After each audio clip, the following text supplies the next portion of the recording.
சிங்கனூர் தொகுதி மக்களுக்காக பல்வேறு திட்டங்கள் கொண்டு வந்து கோவை மாவட்டத்திலே மாவட்ட கழக செயலாளர் வந்து பல்வேறு பொறுப்புகளெல்லாம் நிறைய பேருக்கு பரிந்துரை செய்து வாங்கி கொடுத்தும் சிறப்பான முறையில் கட்சி பணியாற்றியும் மக்கள் பணியாற்றிய ஒரு அற்புதமான தலைவருடைய நினைவேந்தல் நிகழ்ச்சிக்கு நாங்கள் கலந்து கொண்டது மிக்க மகிழ்ச்சி. அதே போல் அவருடைய புதல்வர் ராமச்சந்திரன் அவர்களும் சிறப்பான முறையில் கழக பணியாற்றுகிறார். அவருக்கும் வாழ்த்துக்களை தெரிவித்துக் கொள்கிறோம். இந்த நேரத்தில் நாங்கள் சொல்வது ஒன்று தான், நாடாளுமன்ற தேர்தல் வந்துவிட்டது.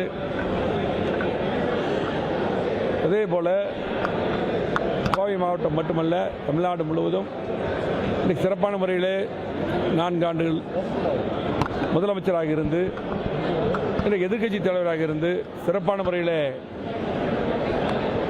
இன்றைக்கும் மக்கள் பணியாற்றி வரக்கூடிய முதலமைச்சராக இருந்து பல்வேறு திட்டங்கள், புரட்சித் தலைவி அம்மா தந்த திட்டங்கள் மட்டுமல்ல, மக்களுக்கு தேவையான திட்டங்கள் தந்த அற்புதமான முதலமைச்சராக இருந்து பணியாற்றிய எடப்பாடியார் அவர்கள் மீண்டும் முதலமைச்சராக வர வேண்டும் என்று தமிழ்நாட்டு மக்கள் எதிர்பார்க்கிறார்கள். அந்த வழியிலே எடப்பாடியார் தலைமையிலே நாடாளுமன்ற தேர்தலில் கண்டிப்பாக 40 வெல்வோம். கோவை, நீலகிரி, பொள்ளாச்சி, திருப்பூர் இந்த தொகுதிகளெல்லாம் கண்டிப்பாக வெற்றி பெறும்.